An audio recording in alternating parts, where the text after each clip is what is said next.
Good afternoon to one and all. I would like to welcome all of you to this special webinar series of iHub Government of Gujarat. Today, 9th of September, and today we have an amazing speaker, a change maker, a evangelist, and somebody who understands technology, innovation, and impact at the fundamental level. So, Nikhil ji, I would like to welcome you to the entire ecosystem of Gujarat innovation and startups community. As I was briefing you just before the session, Gujarat is one of the states which is playing a critical role in playing ecosystem development, evangelizing the cause, and also enabling innovators, both at grassroots to global and global to grassroots level. Today, we would like to have all the students, innovators, startups who are listening to you. They are very keen to understand how innovation is being driven at corporates, at industry, and also at society at large. And none other than you who are leading an innovation process within organizations like Tech Mahindra, and you are the head of global innovations. So you might have a perspective how Indian minds can be better engaged to solve not only local problems, but also create global value. I would now like to introduce Nikhil ji formally to the entire audience who are listening to you us on Facebook and other digital platforms. Nikhil ji is an innovator. That's the first definition. He's a futuristic person, a TEDx speaker, a father, and a dog lover. Such a beautiful way to define your life in one line. By the way, if I go more academic, what he does, Nikhil ji is global head of innovation and creator of Makers Lab, a unique ThinkCubator space. That's the new term that I learned from your bio, by the way. ThinkCubator space within Tech Mahindra with 20 plus years of experience. Nikhil ji has been a researcher all his life, and now heading the growth of artificial intelligence, machine learning, robotics, and Nikhil ji's area of this is going to be game changer. Nikhil has also designed an indigenous robot in his lab as a personal assistant. You are really God. The current base undertaking is how quantum physics and computing can give us better cancer drugs. And this is a way to look forward how drug discovery to happen. One of his vision is to enable machines to talk in local India dialect. I may not be knowing Marathi, Nikhil might not be knowing Odia, but then if these machines can really connect us, that's wow. And not only these are two state languages, but there are many languages. There are 1,640 dialects in India with 26 mother tongues, and 80% of Indian population doesn't speak English. In that context, Nikhil is researching on Sanskrit along with quantum computing and how this ancient Indian language could sow the seed of next computer revolution. This is something amazing. His hobbies include playing tennis, golf, reading books on quantum mechanics, and biographies. By the way, quantum is too complex that we believe from our undergraduate studies of physics, but he masters it. He holds a master's degree in computing with specialization in distributed computing from Royal Melbourne Institute of Technology, Melbourne, in Australia. Nikhil currently resides in Pune with his wife Salini and son Angad and Rudra. By the way, just to give a context, quantum is something which becomes so complex for us to understand. And somebody who studies in his hobby time, in his free time, quantum, you can certainly pick what Nikhil's mind could have been. Nikhil ji, without wasting much time, I would like to welcome you to start your talk and give broad perspective how this ecosystem is going to evolve and how we need to be ready way ahead of time so that we can embrace a better future. So thank you so much, Hiranmaji, and hope I'm audible. And I will also share my screen in a few while. And I think I want to thank iHub Gujarat and Hiranmaji. I think he is a legend in his own right in the way he's trying to take education in general terms from a hub perspective and innovation in Gujarat. And my journey of sciences and quantum really started off when I was watching a very famous serial that used to come on Sunday called Star Trek. And I was amazed by what Star Trek could achieve. And I think that was the seed that was sown into me. With your permission, Hiranmaji, I'll share the screen and I'll then take the students through and everybody through this, what I'm going to do. Now, this talk that I'm going to do is going to range from as you said, quantum computing. And as you said, everything can be made in 5 grams of bottle with your DNA, as we were discussing before. I want to take this talk from what we are doing currently, maybe give you a flavor of what quantum computing is. And my hope is that I can make it very, very simpler for all of you to understand where we are going with it and what can India do in the future, because we are the bedrock of almost every research that used to happen before 14th century. And we may have lost that intent of fundamental research. So my whole and soul aim today would be, can we fight COVID? But when we come out of this COVID scenario, can we also come out strong enough to be the fundamental researchers that we wanted to be? Now, as I said, my journey started off with something unique as Star Trek, where I wanted to look at space as an enterprise.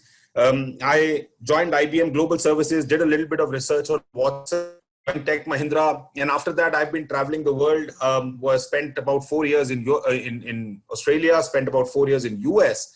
Post my work in US in 2014, I got a little bored, and I wanted to come back to India to start an R&D center within Tech Mahindra. Luckily, I had every permission from my chief operating officer as well as our chief executive officer, CP Gurnani Saab and Mr. L. Ravichandran. And they gave me a space in the lab to essentially expand it and take the sector into something completely new. And that was the starting point of what we call as Makers Lab or Thinkubator division. Now, we started off with something very, very, very, very naive. We wanted to build a bike. We wanted to do different kinds of experiments.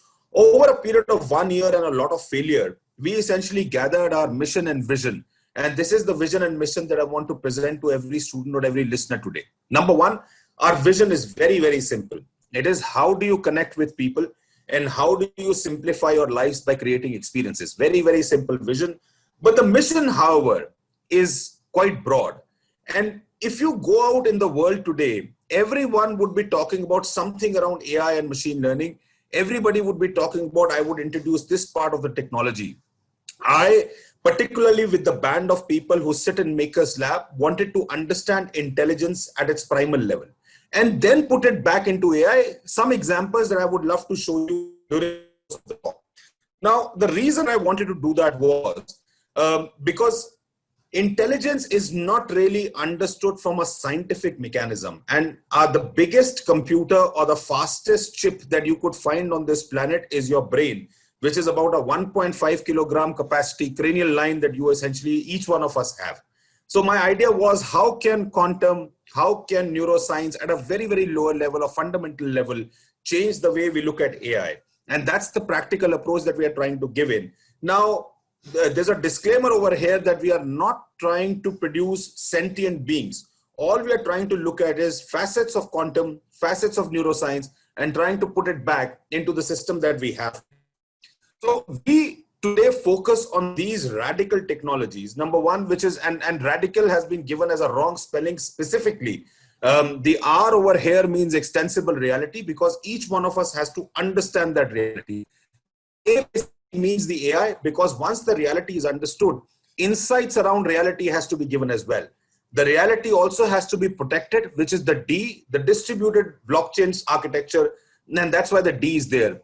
While we work together, and this is Kali Yuga as we call it, we have to connect with machines. So that becomes IoT, which is Internet of Things, and I. And the Q becomes from the realm of physical to the realm of metaphysical, which is essentially quantum. So we essentially take it all bundled under 5G. So we today in Makers Lab really do innovation on these different facets. Number one, machine learning and AI, where we essentially try and formulate these algorithms, try and understand at a deeper value how machines really, work and talk with human beings. We have professional gamers who are essentially working or involved in augmented reality and virtual reality work. You have to secure your reality using blockchain. There's a division of IoT and robotics. And I'm very happy to say that we were the first of the IT services to actually run a secure principle on quantum computing in UK with some of our partners. So we are deeply involved into research on quantum computing, along with other facets of design thinking. We connect to a lot of academia across the board. There are about almost 300 to 500 students who intern with us all over India. We connected to a large research base. And we keep on doing, and I would be very, very happy if the iHub Gujarat and students who are essentially listening to us can actually join hands with Makers Lab to solve some of these typical problems that you would find in India, but if you solve it in India, you would essentially solve the problem for the world. So that's the whole area and whole perspective of what I do. And this is the present avatar. So let's get into why we do what we do it. So one of the reasons of why we do what we do it is based on what I spent during my time as a researcher. When I started off working on IBM Watson, then essentially went on to understand what was AI. And if you look at the history books, and whoever is listening can actually go ahead and watch a movie called Imitation Game, you would find out that the journey really started off with a scientist called Alan Turing, a young scientist who joins a Bletchley lab in UK at the time when World War II is on. And at that time, German ships are bombarding everybody and the Allies. And people are getting devoid of, food as well as basic needs for survival. In this process, the Germans are transferring some code over a wire, which seems to be encrypted. And in order to solve that code, you would require around 100,000 people across the continents working 24/7. This code is very commonly called as Enigma. In comes Alan Turing, and Alan Turing solves this Enigma trouble. He solves the encryption. And in this process also starts the process of artificial intelligence, which we today have in terms of one human architecture in your machines and whatever you do today. When Turing solved this, Turing also gave a very interesting test. And this is very popularly known as Turing test in AI. And all the AI and machine learning, people who actually do practical AI and machine learning want to solve this Turing test and want to make sure that their machines cross it. What exactly is Turing test? Now, Turing had a human questioner in the middle, and there is a computer as well as a human respondent on either side of the questioner, which is separated by walls. They can't see each other. The job of the questioner is to ask questions to both the computer and the human. And at the end of the interview, if this questioner cannot distinguish who was he talking to and where did the answer come from, whether the answer came from a computer or the answer came from a human, then the computer has supposedly passed this test. And this test is commonly now called as Turing test. When I was studying AI, when I was doing my research, there is a little bit of a flaw that you realize in this test. And the flaw is that if you can imitate intelligence, you're deemed intelligent. And that flaw prompted me to essentially look at brains. That flaw prompted me to look at what is the fundamental nature of science and how can we probably look at intelligence in a bigger way. Now, my research took me into something that we are essentially looking at, a human brain, and this is a human cortex. It has different areas that scientists and neuroscientists have found out for vision, for taste, for smell, hearing, etc. But there was a very interesting experiment that was done in US at one point in time. And it was found that the cortex has just one algorithm. So what did these scientists do? What they did was, for a mice brain or let's say a mouse brain, they basically cut the wire that was connected from the part of the brain that looked at touch. And that wire was broken from the touch part, and that nerve was connected to the retina of the eye. Within 3 months, this portion of the brain that was supposed to sense touch started seeing, the real meaning of the word see. So that particular region of the brain adjusted itself and started seeing now. And they did a second experiment in which a nerve from the ear, which is the cochlear portion, was again cut for these animals. And this was actually placed against the retina. And this animal and this portion of the brain again started seeing, indicating that the cortex today has only one algorithm. It adjusts based on the data that it gets as inputs from different sites around the world. And that is what makes a human, based on that particular algorithm and that particular data connection. Now, there are, of course, areas and researches around this, and there's also a philosophy and a theory around it. But that was the fundamental level that took me to understand that maybe AI, with all its mathematics, all its computational power, all its statistics, may not be what we intend to do in terms of intelligence. There may be something more beyond it. So it took me to reptilian brain. And what you see on the left is basically a reptile's brain. They are sort of, in a way, a kind of a historical mechanism of evolution where we evolved from. So reptilians have a midbrain, they have a brainstem, they also have a spinal cord, and they also have a palum hippocampus, which essentially allows them to do spatial memory. You will be surprised that this is the human brain. About 75% of our human brain is exactly the same as a reptilian brain. So we have got a midbrain instead of brainstem. We do the autonomous behavior. We have the reflex behavior. But there's only one portion missing, which essentially makes us humans. And that is this neocortex. This is the neocortex or the cortical structure of the brain that allows 75% of volume, covers 75% by volume in brain, but also is this most significant portion that gives you the sensory motor neuron model. So our faiths, our beliefs, our misgivings, the way we look at the world is basically a structure built inside neocortex, and the reptilian parts are something else. So that is the neocortex that we want to position and we want to model. And why do we want to do it? It is very simple. It is at this point in time, humans are still winning the war. We don't want machines to win the war, but we want the machines to essentially help us. Now, if I put this picture in front of you, most of you would have actually already guessed that this is a train on a foggy day traveling on a rail line, and it's actually coming towards us with 3 lights. Most of the machines would fail in this condition. The reason is there's a change in the optical flow. The optical flow really means is that the variation of light or the gradient of light is too small for the machine to essentially notice. And as a result of that, the machines cannot figure what's going on. Secondly, this obfuscation has a human being behind that obfuscation. And it is very, very easy for all of us to realize machines have a hard time understanding what's going on. Of course, with the new techniques of generative adversarial networks, machines can understand what's going on behind the scenes. And for some of you, maybe very, very intuitive, who could even realize that there is a female or a male that is sitting behind this obfuscation. This is one of my favorite pictures. And this, all of you would have instantly realized there's a cat with her head in a sandal. About 70 to 80% of pre-trained models done on cats in AI actually call this system a polar bear. The reason is they can't see the cat whiskers, they can't see the cat eyes, and as a result of that, they make a mistake. So we humans are still winning the war in terms of imagery if the obfuscation happens. Similarly, another one of my favorite pictures for machines is essentially this. It's a broken chair with one of its portions lying towards the wall and it's obfuscated.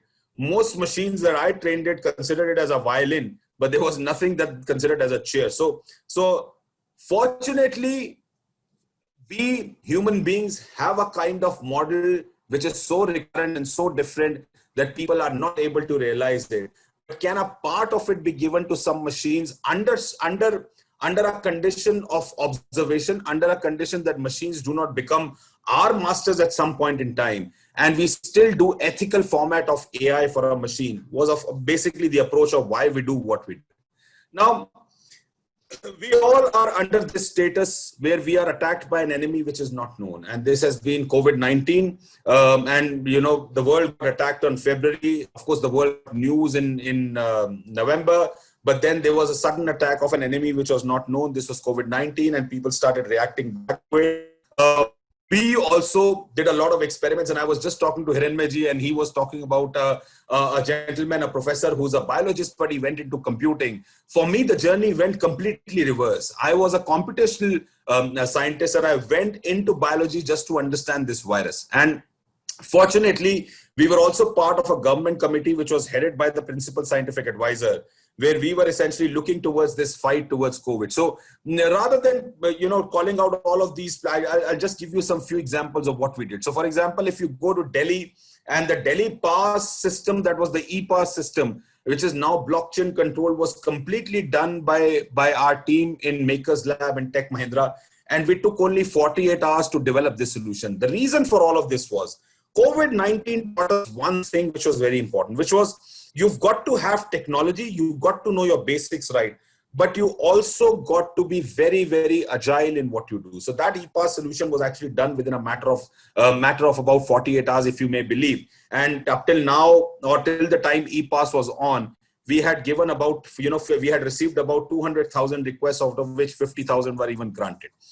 We also changed one of the systems that we were building as an integrated healthcare called telehealth. And we gave it to India and sat behind Arogya Setu as a platform to essentially say that people should not go to hospitals because anyways, there's going to be a lot of duress on hospitals with people reaching. Let's give them a telehealth mechanism where they can talk to a doctor on teleconsultation.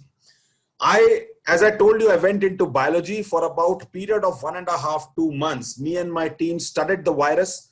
They looked at virology. We were not virologists. We essentially created a computational model which was essentially used to fight against COVID-19. And this computational model really looked at 23 FDA approved drugs, but also drugs which were of Indian origin. And this Indian origin drugs really included elements like ashwagandha, like giloy.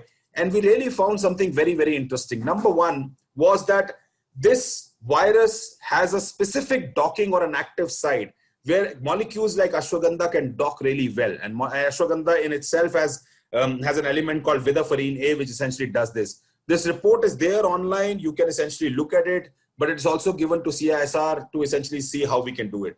Again, generic statement saying that we are not virologists, but we went into biology just to actually have that fight. And the passion that I saw from the team coming in to solve these problems of COVID-19 was unique. We had faced it for the first time in our life, but we thought that digital technologies could actually help us support. And then there were certain other sessions. We even took virtual sessions. There were some dial 100 emergency services that we run in UP, which were some of the innovations that we did to fight against this particular COVID. What are our bets post the COVID-19 era? Because everybody would be interested in where the technology is. And I will shift seamlessly from the intuitive power to a non-intuitive structure for everybody to understand. But let's look at bets post the COVID-19 era.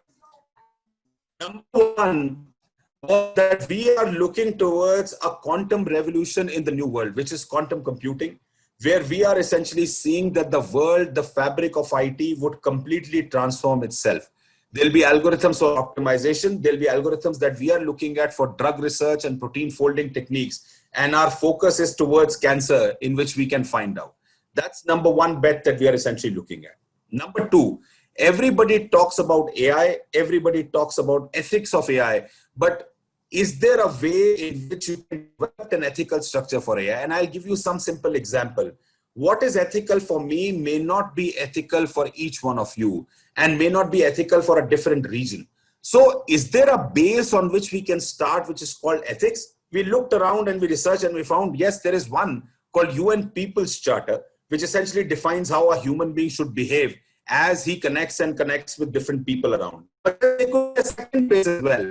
This UN People's Charter may be only a subdomain of, let's say, the Mimamsa Sutras in our Vedas. So we started reading the Vedas. We started learning the Vedas to understand, can we build an ethical AI switch? Number two, education for all of us has to reach the lowermost community level in India, but also education has to reach at sectors which are not known and which have less connectivity. And these are cases where we are essentially looking at how education could be done. Again, agri-tech.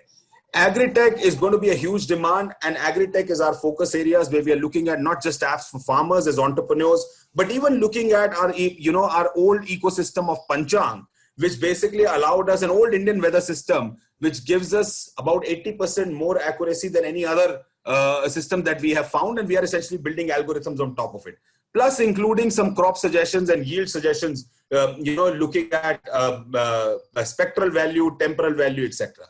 The last but not the least is the language. And I think Hiranmayaji did mention this, that India today is a land of linguistic variance, about 1645 dialects and 23 mother tongues. No Siri, no Alexa has the ability to essentially look at this language from a dialectized perspective.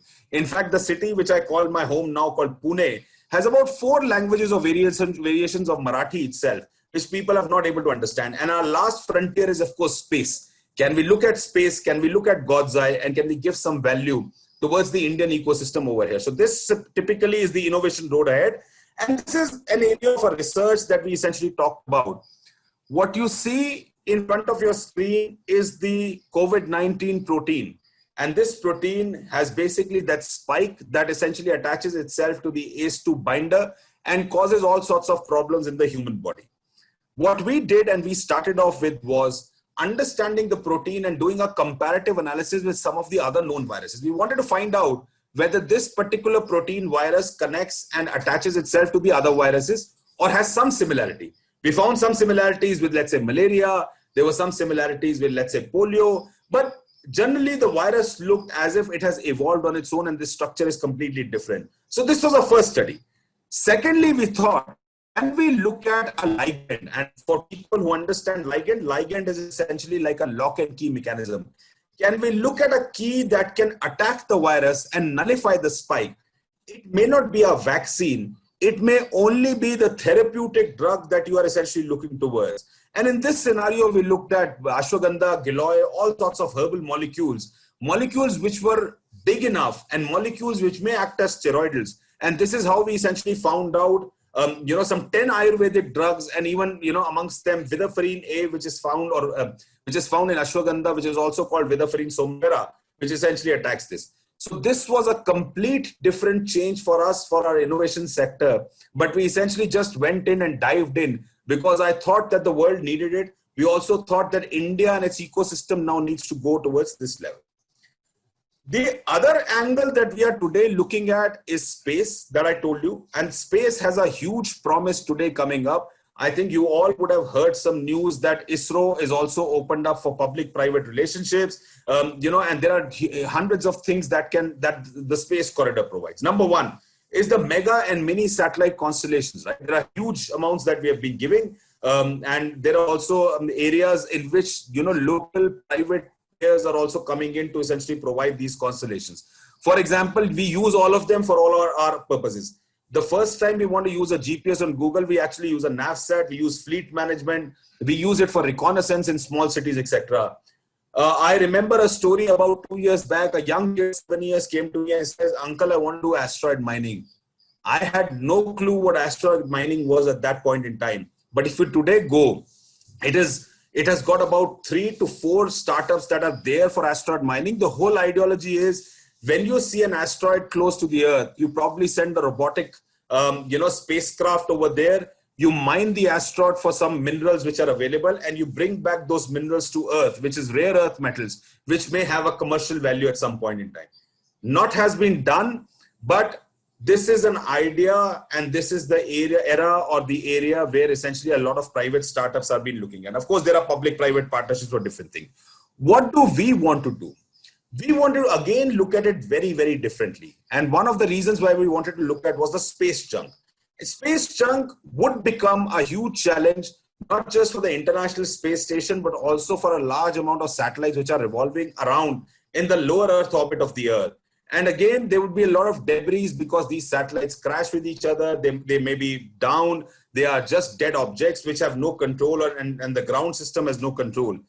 We have embarked on a journey, it's like the coronavirus on the ground, but we have started a journey where we are looking towards building the first nano satellite to map space junk in space. And we plan to, and this is just a very, very generic plan at this time, we've got to focus it, but can Makers Lab, Tech Mahindra, and a large component of what we do, with our ecosystem of partners and our academics and you students, make a satellite that is the first satellite that looks at not towards the Earth, but towards the space junk that we today want to get to. And this could be a huge, huge opportunity. And we can look at a window of about another 2-3 years to do that. Again, it's a problem, but then every problem may have a solution. So ideology over here has been that, can India now go towards fundamental research? Can each one of us now think about basics and go down to that level where we can actually promote some of these things and actually solve some of the biggest challenges that are facing us. I told you about agri-tech, and I think I just wanted to show you what we are doing. Number one, when we looked at agri-tech, we saw that every commercial unit was essentially looking at how do you get more yields per tonnage to a farmer. When we looked at a farmer, we connected with agricultural scientists, we went to the farmers, we found out that the farmer is the only entrepreneur who does not consider himself as an entrepreneur in India, number one. Number two, we have never seen a farmer who's got his head held high. He's always got droopy shoulders because he's always limited by the vagaries of this climate and the nature. Number three, we also found out that farmers are committing huge amounts of suicides in India, obviously because of the land, the quality of the soil, the vagaries of environment, but these farmers seem to be under tremendous debt. The first thing that we did was we made an app for our farmers, which was called Darpan. The idea of this app was, can farmers look at this app and they can manage their expenses well? And these are just some screenshots about it. This is done in all Indian local languages. But the idea was, before you finish off and you sleep in a day, a farmer should put in whatever he has actually purchased, whatever he has spent, just to ensure that his accounts are valid, because they are under a tremendous debt. In some cases, we found out that they are under a debt of about 7% or 5% per month, which tantamounts to 60% per annum, which they cannot fulfill for the next 7 years as well, or maybe for 7 generations. The second thing that we do was we actually looked at how Panchang could be helpful for farmers. Now, Panchang as a system has proven to be, and there are studies on MIT, has proven to be 80% more accurate in some cases for IMD for 2 reasons. Number one, the IMD weather forecasters look at 12 features around the planet. The Panchang looks at 18 such characteristics, including features of the soil, and which makes it much, much more efficient than all the other systems of the world. So we are looking at an algorithm, we are looking at how we can do. My last bit to each one of you is, I want to now tell you to completely go away of your common sense in some time, and you get into the realm of quantum, where I essentially explain you what can we do on the quantum physics principle in very, very simple terms. Of course, this is a non-trivial subject. This is the reason why quantum computing has come in, but I'm just changing the fabric over from intuitive to counterintuitive. And I want to start off with this famous photograph of 1935. This is the Institute of Advanced Studies, and this photograph contains almost the entire mind map of the world, even of the universe as we may think of it, which has got Albert Einstein, it's got it's got Erwin Schrödinger, it's got Pauli, all of the terminologies and people you would have heard about in your 9th, 10th, 11th physics. But these were the gentlemen who were the starters and the progenitors of what we today are reaping as benefits of quantum physics. Now, let me just explain what we're doing. And it all starts off with something as bright as light. When I was in college, I always thought that people used to say it's weird and awesome. Well, it is absolutely weird and awesome. And in the next 10-15 minutes, I may be able to give you some concepts of why it is. The ideology started off with light and finished off with light as to what we are doing today. Number one was the race in 19th, 20th century. There was a huge race to essentially figure out what are we made of? What is our origin? How did we start? How did Big Bang start? And people were doing all sorts of experiments. They were finding smaller particles like electrons. They were finding protons, etc., etc. But they were also finding out the nature of what matter really is. And this is a Thomson's experiment. It's called a double slit. All that Thomson did was he essentially passed light, and he made the wavelength of the light pretty big because he was at a distance. When this light was passed through double slit, these are 2 slits that were there as barriers. The resulting pattern that he saw at the background was basically interference. So he said regions of dark and regions of light were seen over here. It was very simple. Light acts as a wave. And the reason for that is that the moment you actually make this light open out of these slits, they will become wave-like patterns that come out. When these waves combine, it's like dropping a stone in a pond, and you see ripples that are there in the wave. Once these ripples, if you drop 2 stones, some of these ripples may actually connect to each other and they may become bigger, which is the light portion of this particular area. And if some of these ripples cancel out each other as waves that we have studied in physics, they would essentially produce a dark region. So interference was shown by light. Light was fantastically considered a wave. Now comes in the guy who's possibly considered to be, the best of all, which was Albert Einstein. And there was another conundrum that light was showing. It was found that when light was put on a particular metal, it ejected electrons, and it did not matter what the wavelength of the light was. It did not matter what the intensity, what the structure was. It only mattered, or the intensity was. It only mattered that the light was coming at a specific wavelength, which essentially allowed itself to eject electrons, and the resulting pattern was seen as atomic spectral lines that was given. Einstein was the first gentleman who explained that light may also consist, apart from being a wave, discrete particles called quanta, and they may be carrying some specific energy. If that energy hits with the metal has some free electrons, and we know this because metals can conduct electricity. Light would actually pick up these metals and would flow away. And the reason why some of the electrons are put in by some metals would give you some color of that particular metal in very, very simple terms. Now comes the conundrum. Light is both a wave and a particle at the same time. Now, this conundrum became a big conundrum in the 20th century physics. And all those people that you saw in the photos were trying to solve this conundrum. In comes a gentleman called Mr. Louis de Broglie, and he says, if light can be both wave and particle, particle can also be and can also act as a wave. Now, this was fundamentally challenging the way we look at things today. Please consider yourself, whatever you look at as solid today, whatever you see, that you can see your eyes, you can see the laptop in front of you, you can see the planet Earth, you can see the moon, you can see chairs in front of you. They're all made up of subatomic particles called electrons at a very, very specific atomic level. He said, at that core quantum fundamental level, which is basically subatomic, everything is a wave unless measured. And that wave only manifests itself as a particle when you see it, when you measure it, which also goes to the uncertainty principle that you might have read. But also Einstein was really, really unhappy with all of this. What I'm showcasing you over here is basically saying that if you take an electron gun and you take the same double slit that was done by Thomson, you pass these electrons one by one, lo and behold, at the back, you would see the same pattern of interference that you would see when light was considered as a wave. Considering this, what you see is that electron on its basic level or particles at a basic level is fundamentally a wave. If you measure them, then these particles will come to light and will show one effect of a particle. And this is very, very counterintuitive. Why? Because if this double slit was given and you were given a tennis ball, the tennis balls would actually show not this kind of a pattern, but a pattern behind the slits. They would have attacked behind the slits. But the electron at a fundamental level is a wave, which gives you the ability to say one thing. Whatever you see in the world around you may not be real, may be only a probabilistic representation of what you consider as real. Now, these words are very, very heavy. I'd love to take take students through for a 1.5 to 2 hour lecture to explain this phenomena.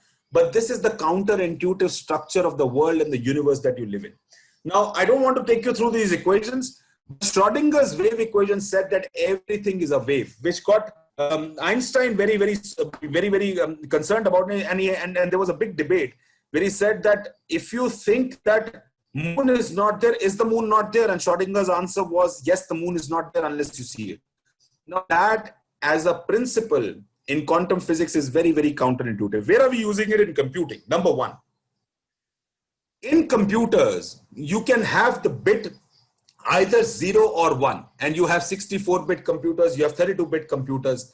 In the quantum world, because everything is a wave, there is a probability and possibility of that same bit to be everything at same time. So you have both 0 and 1. This principle is called superposition very simply, but this gives you the power of computing that you need. So let's say, for example, if you have 2 bits, you can have one out of those 2 bits combinations. You can have 0, 0, you can have 0, 1, 1, 0, or 1, 1. For those of you who are computer scientists. In the quantum world, all the 4 combinations are possible, which essentially is 2 raised to power n. So if you've got 2 bits, you've got 2 raised to power 2 combinations that can be utilized simultaneously. That the bits are there, which can be used for computation. If there are 16 bits, you can look at 2 raised to power 16. For your computers, which are 64 bits, 2 raised to power 64. Now let me stop here and pause. 2 raised to power 20 is the number of stars in Milky Way galaxy.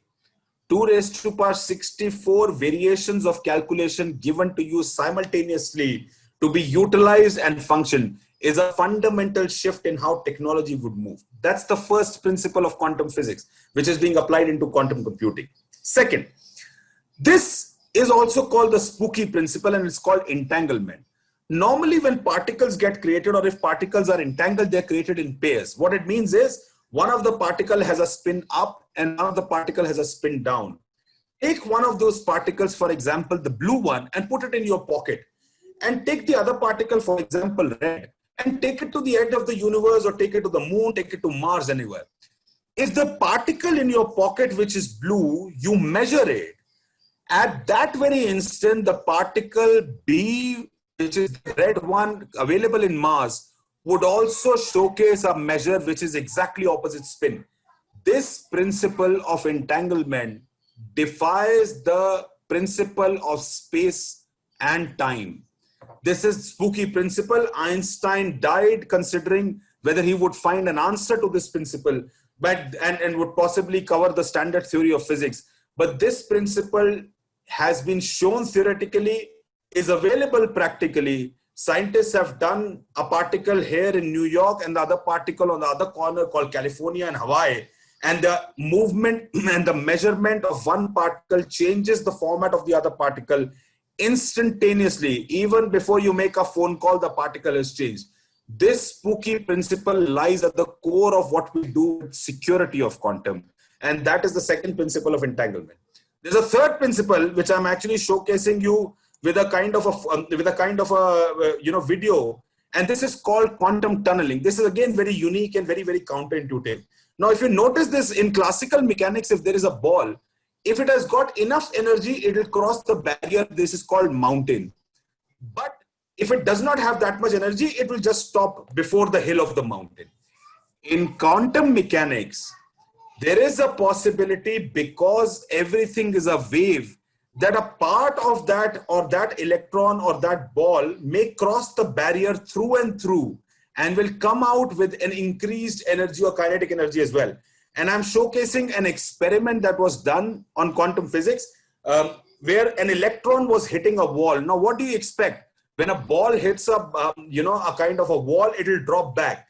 In this scenario, the electron, a part of it also crosses the ball and the wall and comes out on the other side as a faint light.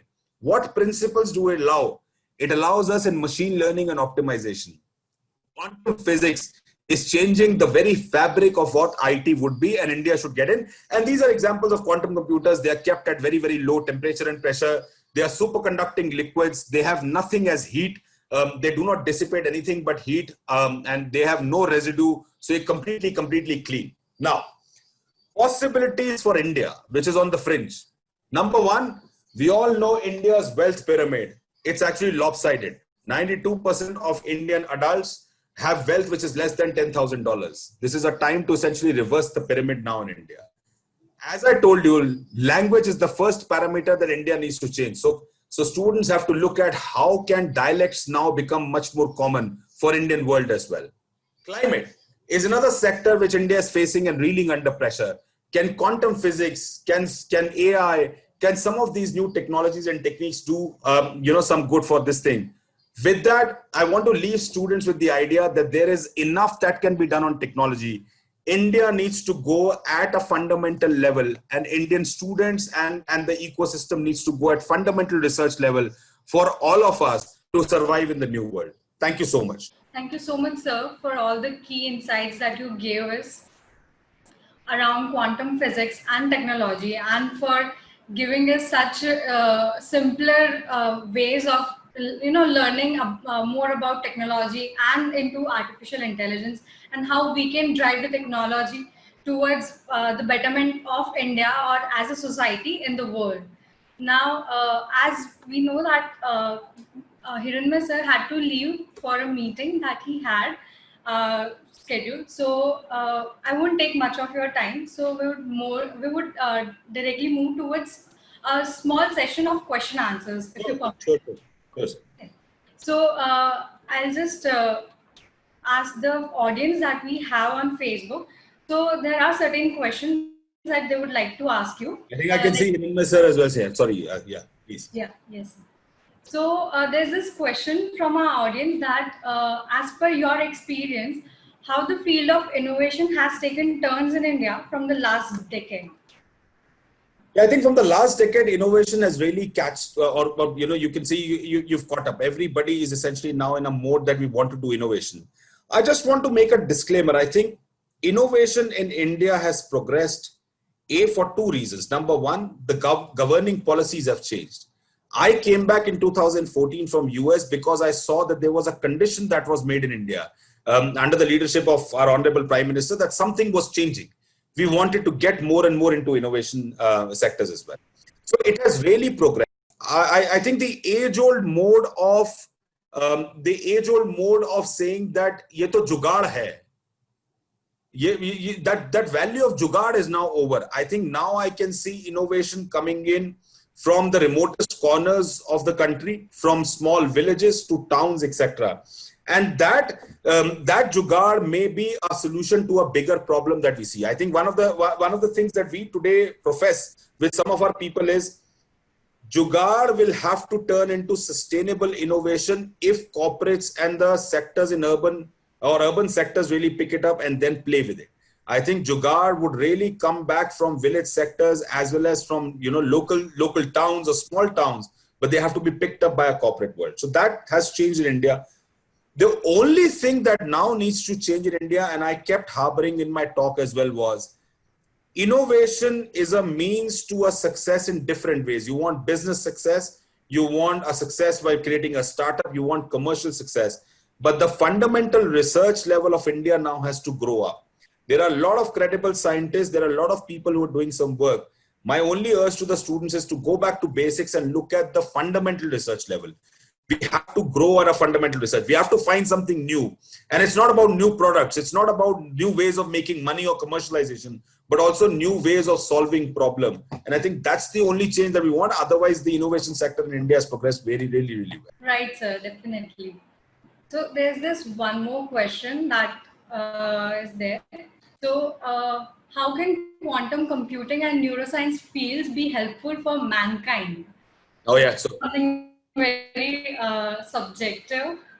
No. So I think this is fantastic. I think a good question. Number one, I think number one thing that I'll first answer about quantum computing. Why would it be helpful? Today, drug discovery takes about almost 15 to 16 years to happen. You are already seeing that effect. If we look at a vaccine for COVID-19, it has already been about 8-9 months. We are still expecting another 5-6 months to do, which is 15 months of trial before the vaccine comes out. Then there'll be drug trials. Then it will essentially go in. So we are essentially looking at 2021 end where a vaccine would be stationed. Let's assume, and I'm not hoping it, there's another attack of this epidemic and the virus completely changes. Now we have to go back to the basics again. So number one thing that quantum computing would speed up the computations to look at some of these basic problems that we've been facing. Foldings of protein, understanding protein structure and drug discovery will become much faster. Why? Because in order to understand a chemical compound, there is no supercomputer today which understands a chemical compound completely beyond caffeine, which is chai that we drink. And in order to understand more molecules which are much more wider and bigger, you would need a compute power like quantum computing to happen. Number one. Number two, all of you today on this particular channel on Facebook and talking to me are actually using an encryption mechanism, a security. What if I was supposed to tell you that in order to break your security from my machine, it'll take me 4 quadrillion years, which is 1.5 times the life of this universe. But a quantum computer, if I place it, would break it in about 100 seconds, right? So the way you're looking at security would fundamentally shift once these techniques and essentially would come in. Number two. Number three, the energy needs of this particular universe has become unsustainable. We are too much dependent on energy and we're utilizing it for the wrong ends, leaving a trail of ecological imbalance that we see around the world. So in that scenario, when you can look at quantum, we can look at new materials for providing energy. And that's another way in which mankind would be helped. So there are hundreds and thousands of ways in which mankind would be helped. And that's why our approach towards this particular science, or as we call it as religion, while going towards it, saying that this is the way that human structure and factors would have to get. Right. I'm just attempting to get a question now. I was just looking at the comments on the Facebook and all these things. And your presentation really made through think that the silos of research and silos of academics that we celebrate these days is no way going to help us, right? Like you mentioned about how you really create value in the intersection of different sciences, technology, and then get things going, right? So how do you think, what could be a strategy for us, like the Department of Education? How do we promote more interdepartmental or inter-domain or inter-institutional or inter-framework level research and innovation to harness it? Yeah, so I think number one is, Hiranmaji, we don't have to leave our kids to stop them when they ask a question. I think number one starts right at the childhood. And when the kids ask you a question about a mathematics or a scientific principle, I think a lot of times parents have an ability to say, shut up, I don't want to answer at this point and I'm very, very busy. I think that's where the culture and the seed really gets into a facet of what you think. Number one. Number two is, I think it's impossible to work for industry without academia and vice versa. Academia also cannot function without the industry. Because at the end of the day, the academia is the pipeline through which the students pass and go into the industry. First change that needs to happen is from an industrial sector. The government, my humblest request to the government is to essentially say that every industry today should look towards fundamental R&D and should also have a sector and should be given some kinds of rebates for that R&D.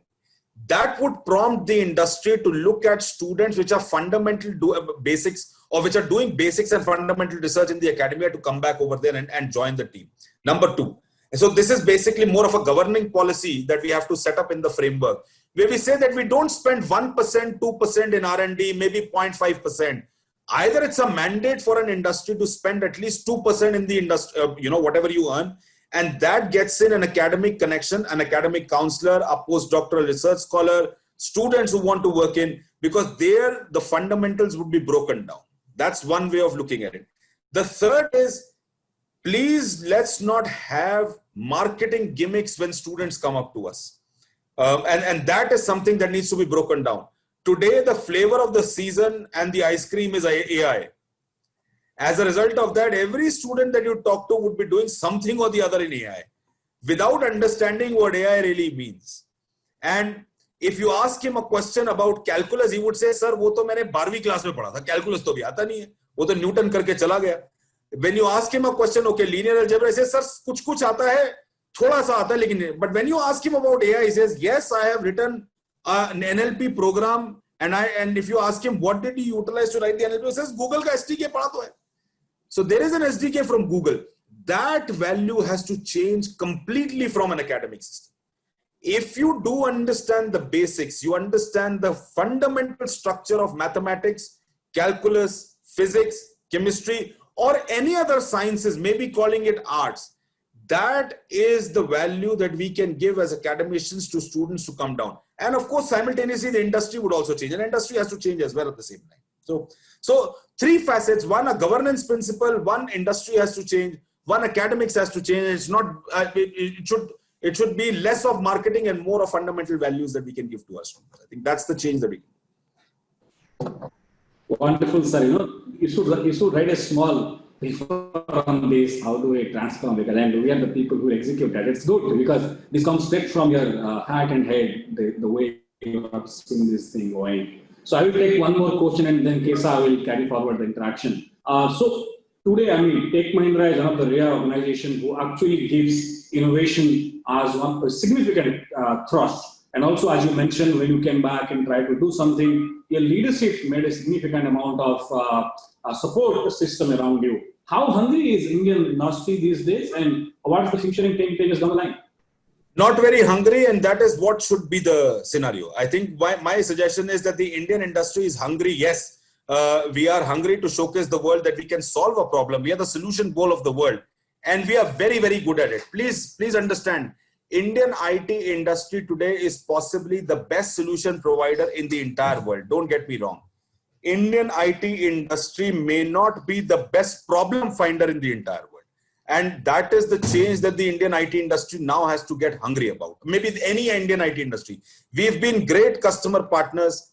We have solved a lot of problems right from the times of, Y2K, when year 2000 happened, people started solving problems, etc., etc. To current point where we apply solutions faster enough for our customers. Even in today's COVID times, there are customers who are actually sitting in different countries, and they get a support because there is a counterpart in India who's basically working from home and is using these virtual channels and, of course, the connectivity that the government and the private sector has given to them. However, there is one sector that Indian IT industry has not looked at, and that is the art of finding a problem or the art of going towards a problem. Maybe it involves a little bit of larger risk than, giving a direct solution over there. But I think that's the change that Indian IT industry should do. And I can assure you that we would be captains of the world if we essentially do. Thank you so much, sir. So, if you permit, can I take one or two more questions? Sure, sure, sure.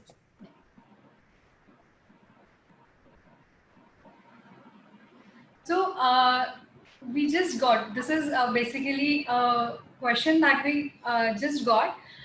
Can you please share something about the robot that you have made for your personal assistants? So I made it about 3-4 years back. The robot, the story of the robot is, if you come and visit me post COVID, if any one of you comes to Pune and visit me, I don't greet you, the robot greets me. One of the fundamental reasons why I did this was that I can actually make a machine work for me rather than me working for machines. So when you meet the robot, when we call it she, you can actually call it it, because at the end of the day, it's just mechanical parts and some software. But she greets you. She basically takes your name, understands why you are here for to meet me. And if I'm not in my office, she would essentially ask you to sit down and, wait for me, because I'm actually gone in, and I can actually feed into her saying that I've actually gone out to this meeting, etc. So the idea was very simple, mechanized, robotic assistant for me, just to ensure and reconfirm that thought in my head saying that I am the master of the machines and not the other way around. Right. And which all of us as a human being need to reinforce into ourselves. But I think that's what my robot does, if you come and visit. So there's this question on the similar lines that the things are not the other way around. So it is like, isn't too much technology a little too dangerous? Definitely. I think that's a very, very good question and very critical. But is this a doomsayer equation, or are we doomed? I don't think so. Number one. Number two, excessive use of technology is harmful. Absolutely right. But we've got to maintain a balance between the two. Please understand that there is no stopping it. Whatever we may cry, we make a hue and cry. As a fundamental evolutionary organism that we are, there is always a need for more energy. And that's why our approaches today have become unsustainable. The reason why do you see this virus growing and this condition is also because of an ecological imbalance. And that imbalance has been caused by us human beings. I've written a blog where I say we are the dumbest species on the planet. Even with 1.5 kilogram chromium, it's still harming the planet Earth. And the Earth wants to leave us away. But if we balance it around, technology would be the biggest driving force for us to not just become a species on this planet, but also make us interstellar, which is, I think, the way human kinds are going. And there's some good stories about it. There's a young scientist called Kirchhoff in 1967. He comes up with something called Kirchhoff's scale. Kirchhoff's scale says the demand of a human, of any species, is dependent upon the amount of energy that they can extract out and control it. And human beings at this point are at 0.7 level 1. Level 1, when we reach, we would be able to control energy to a level that we can predict earthquakes. We can save people from dying from earthquakes and other natural calamities. So we have control over that much of an energetic level. If we become level 2 species, we will be able to control and harness the energy from the nearest star that inhabits us, which is sun. Using techniques like Dyson sphere, we can essentially do that. But level 2, we should be able to harness. And that means energy for everyone on this planet for millions and millions of years, right? if we harbor that energy. Number 3, we should be able to jump from my planet to any other planet in the galaxy at the sort of an eye or a skip of an eye. Number 4, I can travel interstellar or even between universes, or maybe intergalaxies as the scale may be. And number 5 is I can travel amongst universes. At number 5, we are equivalent to being our gods. So that is the Kirchhoff scale. That is what every human is striving to be. That's what every evolutionary organism is striving to be. But it has to be a balance.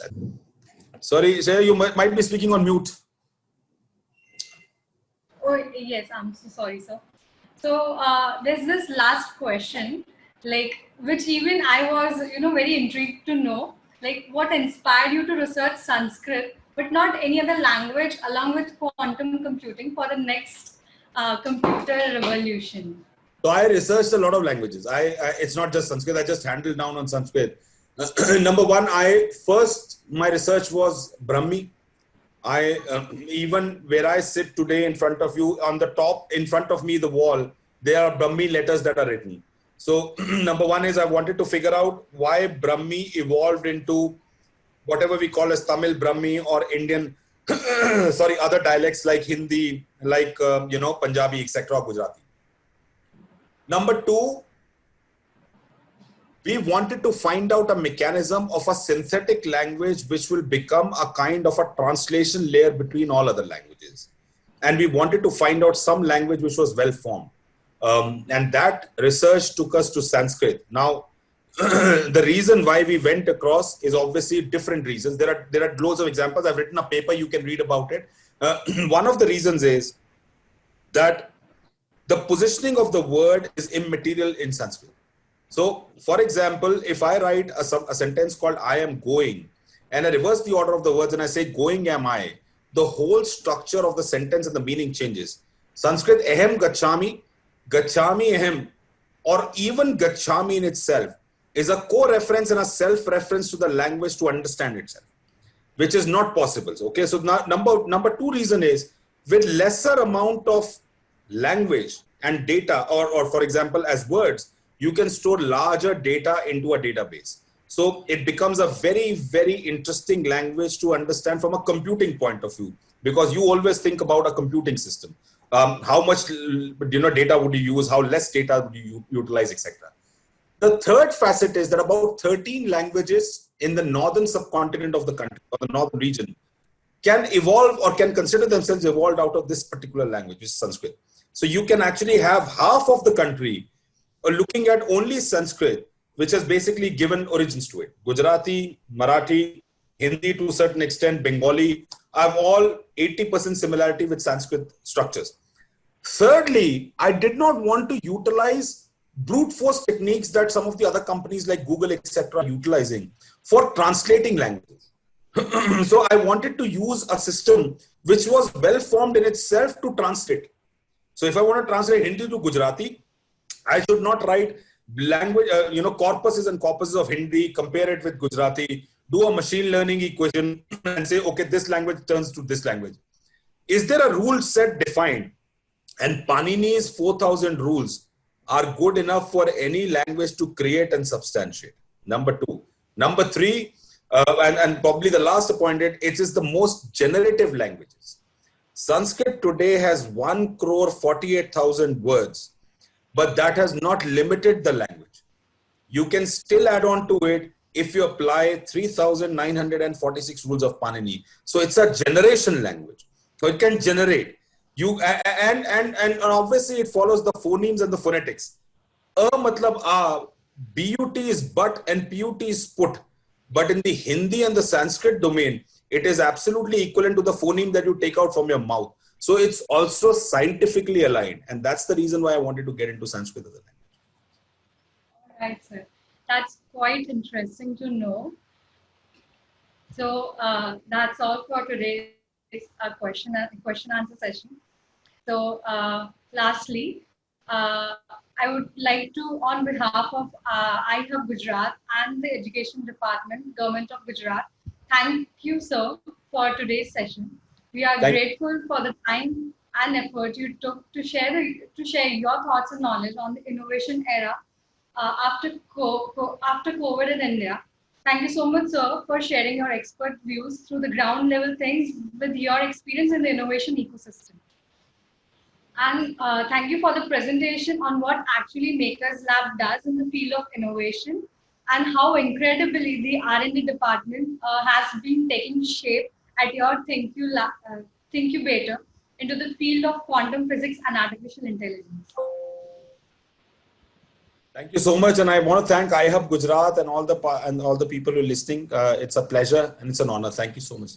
Thank you.